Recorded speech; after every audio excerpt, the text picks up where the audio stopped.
uhamba nezistudents zakhe kwenziwa i-talk. Ezi students ze-theology siyathandaza. Kwenziwa i-talk le ndawo. Ababonisekezwe lezi ndawo zizoba luncedo kwezi studies zabo.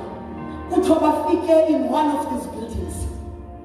Abefika apha abesele babonisa kweli gumbi ekukuthandazela khona utata uJohn Wesley namama utata uJohn Wesley.